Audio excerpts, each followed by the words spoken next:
Hi, everybody. It's Kim Hughes, and today I want to talk to you about a comprehensive home book that you can give to your new homeowner on the day of closing.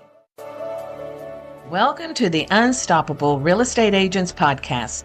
I'm your host and real estate productivity expert, Kim Hughes. Join me as we focus on real strategies and implement real solutions designed for you to achieve major success in your business and life while getting you organized. This is such a great, practical, and thoughtful gift that you could start making these and having them ready so you can just do like a batch of them and then print them as you need them, bind them as you need them, that kind of thing. So here's some of the things that I would recommend that you would put in your home book. So these are some of the essentials. So of course you want your notebook to be appealing. You wanna make sure it's branded. Just a little side note, you can buy the notebooks that have the little slot on the front cover, and you could put, your logo, your picture, your contact information, whatever you want. And then there's a side binder, the side of the binder, and you could put that in there like, home book 4, and then maybe put your name on it somewhere so that if they have it sitting on a bookshelf, people would see it and see your name. So those are a couple of little, tricks that you can do that might get you some recognition at just sitting in the home.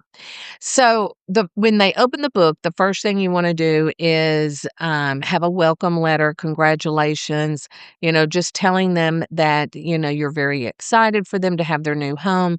Make it personal, make a personal letter. You can always tweak that each time you have a new homeowner. And that doesn't take a lot of time. Print it out and stick it in there.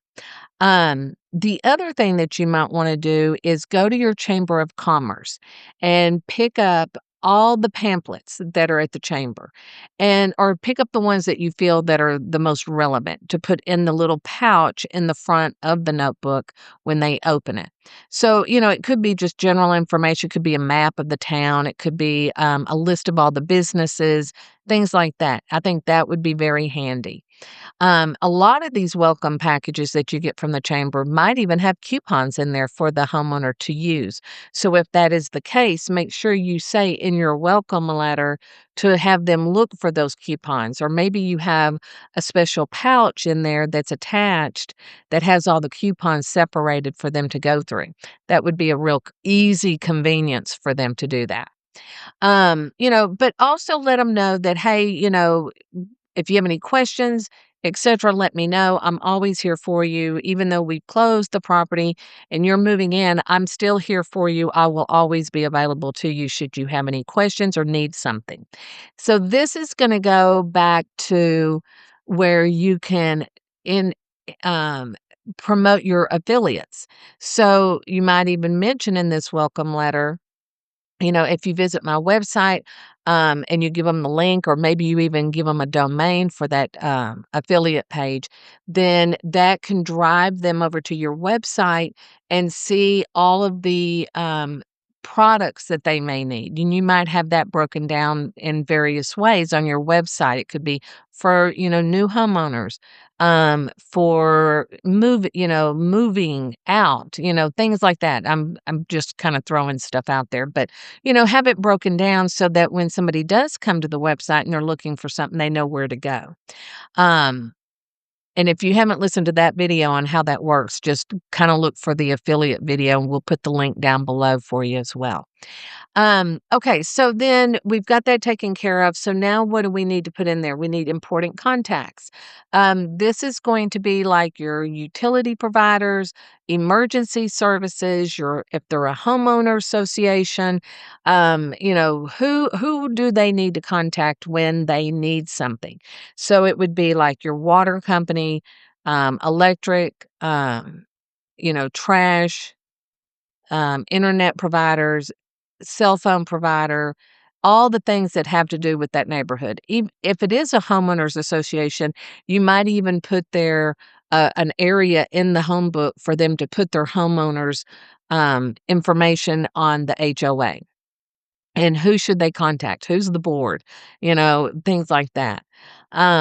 Then you want a maintenance checklist. So the checklist would be just, your regular checklist. I mean, one of the things that I guarantee you, everybody deals with is when the refrigerator, the little filter light goes off, that it's time to change the filter.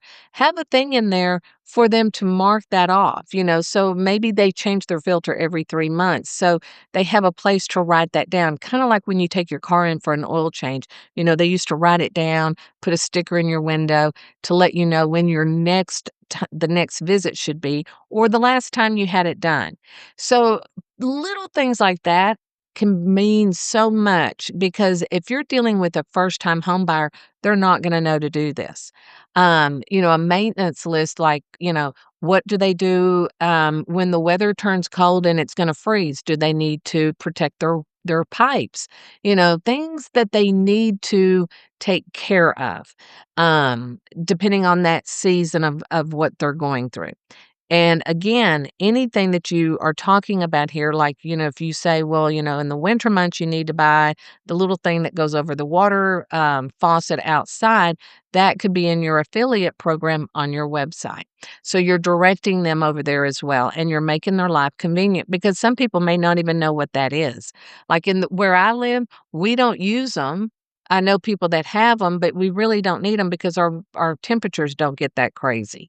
So these are the things that you need to remember, because if somebody is moving from an environment like mine to a colder environment, they may not know to do that. So this is a way that you can talk to them and share with them the importance of doing it. And oh, by the way, I have that product over here for you to go purchase. So just make sure that you have all the essential services that they need in their area. The homeowner manual could have the instructions. You might have like a little pouch where they can put in their home warranty information. They can put in the refrigerator warranty, the stove warranty, the dishwasher warranty, the washer and dryer. Anything that they have purchased that has a warranty with it, have them have a place in that home binder where they can keep track of that. And then, a regular maintenance checklist, like we were talking about earlier, is, when should they clean their gutters? When do they change the air filter? When do they, do certain things to take care of the home? If I am, if my husband, if something happened to him and I had to take care of all this stuff, I would be so appreciative to this home book, because my husband takes care of all that. Yes, I do know that it needs to be done, but I don't know what size air filter to buy for my air conditioner. I don't know what filter to change out in my refrigerator. My husband handles all of that. So if something was to happen and I had to start handling it, I wouldn't even know where to begin. And so this is something that you can do, whether it's a new homeowner, just people buying a new home. Maybe there was a divorce and they need to know how to do this stuff.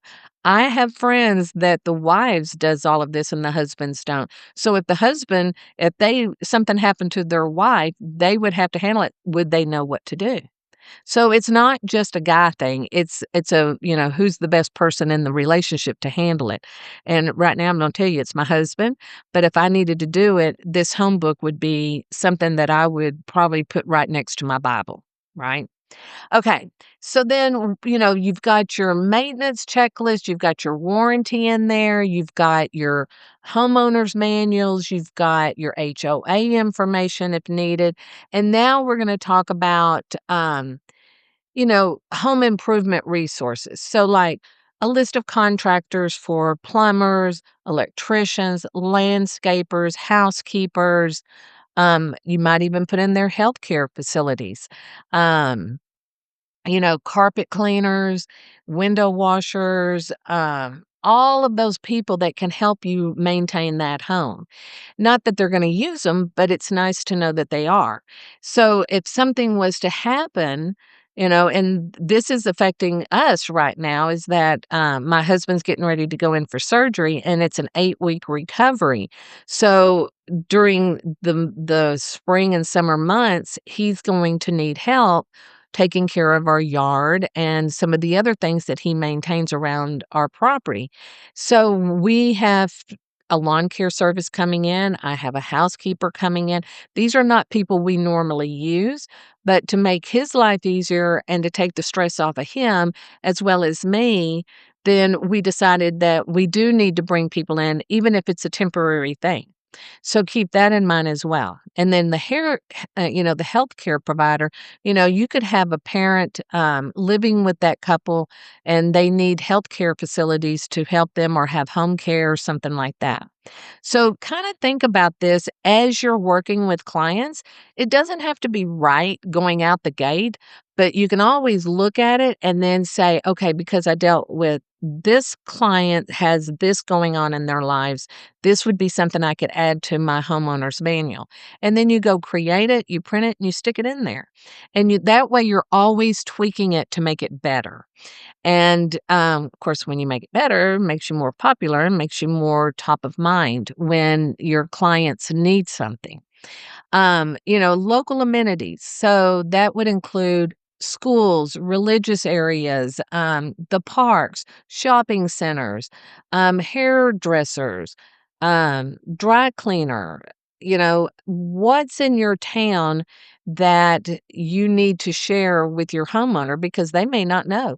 When I first moved to my town over 30 years ago, I needed a dry cleaner. Didn't know we had one, never could find one. So I was driving 30 miles to a dry cleaner. And then somebody was asking me one day something, and I said, yeah, I've got to go to the dry cleaners. And they said, oh, well, then we'll just meet you in a few minutes. I went, oh, no, I got to drive 30 minutes. They said, did you not know we had a dry cleaner in town? I went, no, I didn't. And I live in a town that's very small. It's like 5,000 people. So, these are things that you may not think are important, but they are. I would even list the laundromats that are in the area so that you can, if their washing machine breaks down, they know where to go. The car washes, these are things that are convenient. The pharmacies, all the healthcare facilities and things like that. Now, if you live in a market that's rather large, let's say like Frisco, Texas, you want to just do the ones that are in the immediate area. So you don't want to get too crazy with it. You also want to write down who the finance institutions are, the banks, the investments, the financial planners, and all of them. So make a list of those. Security. Huge. Who are the security companies that they can call and have come out, or security equipment that they need? So if they're buying a service, if they have to buy the equipment, that could be in your affiliate program as well.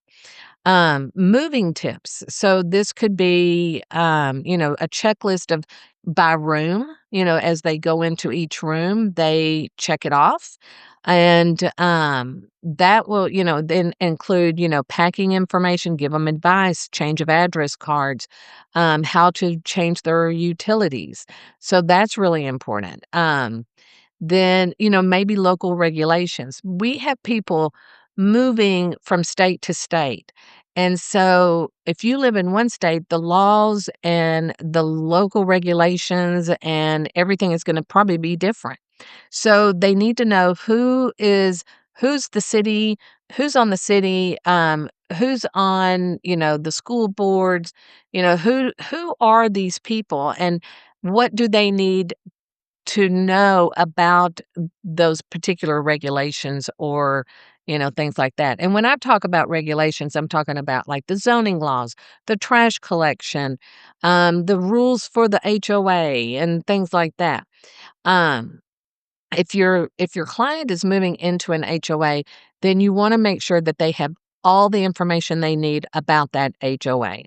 I have seen agents get into situations where um, they just assumed that the homeowner knew because they were given the HOA guidelines and they didn't follow them.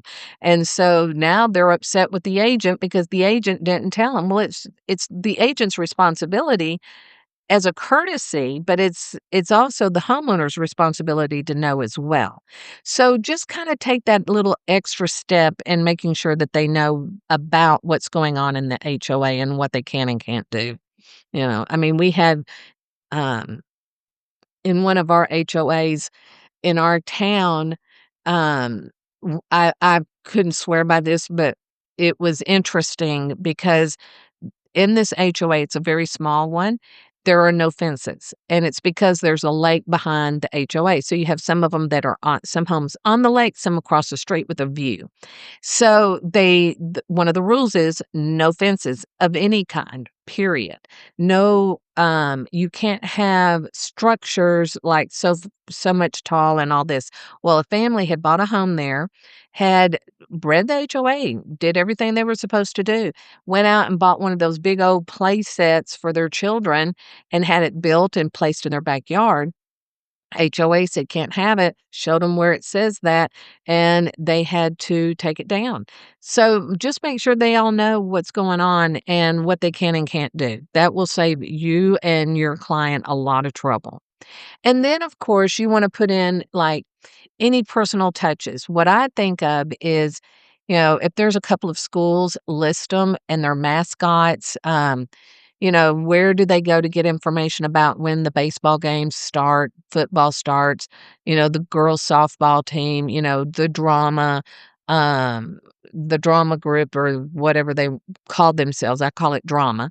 And, the choir and all the band things and all the things to do with the schools so that parents know that these are available to them as well as to their children. If they're coming from a big city to a small town, they're not going to have, a swim team, but now we may have a really popular golf team. So just make sure that when they transition to that new area that they know, what to expect and they can look through this and learn a lot about their community and what the community offers and what you offer. And then also always include the information about, the products that you promote on your affiliate system on your website. And I've talked about that a couple of times. So if you don't know what the affiliate system I'm talking about, I'll put a link below. You can download my free guide, learn all about how you can incorporate affiliate marketing into your business. Um, and then, just keep about 5 at a time is what I say, because you're gonna constantly tweak them. Every time you think of something, you're gonna go put it into whether you're create it in Canva or in a Word document, whatever you're creating it in, always have it as a working document. And that way, if you have 5 and you have to make a major change, you're not losing a lot of the investment. So, if this is something that you really like and you like that idea of a home book, we'll put a link below because we do have a home book that you can purchase and tweak it to your own market. So that way you don't have to recreate the wheel. You can just download our template and use it and then modify it as you need to. Based on your area, your market, or your personality and everything. But it's really important to have one. And this is a great relationship builder because let's say, okay, they bought the home 3 years later, they are selling the home, that home book stays with that new homeowner. So it's a evolving process here, whether you sell the home or not, they're going to get that home book and it's going to have all your information on it because not all agents do this. And this is something that we've been doing, oh my gosh, for 20 years. And it is huge, it's popular, and people appreciate it. And it's just another level of relationship building and showing that you really do care about your clients. So I hope this podcast was really good for you today. I hope that it has triggered you to come up with some ideas of your own and how to create your own home book. And of course, if you need any help with it, click on that link below. That'll help you get started. And then you just tweak it from there. But keep in mind that it's in Canva. So if you don't have a Canva account, we'll give you a link below so that you can just click there and create you a free account and You don't really need to pay for the account, but if you want to, that's great. But there's a lot of stuff in there that a lot of my clients do not need to have. So they just use the free account. So try that out and let us know what you think and how your home book is going. I'd love to see pictures of it, so you can email them to me. You can post them on your social media. And tag me. I'd love to look at it. So hopefully this was helpful, and we will talk to you next time. Bye. Thank you so much for tuning in. And if you know someone, and I bet you do, who would appreciate this podcast, please share it with them. As a reminder, this podcast can be delivered directly to your favorite device by using the subscribe links you can find in the show notes below or over at unstoppablerealestateagents.com. Remember, it takes as much energy to wish as it does to plan. Have a great day.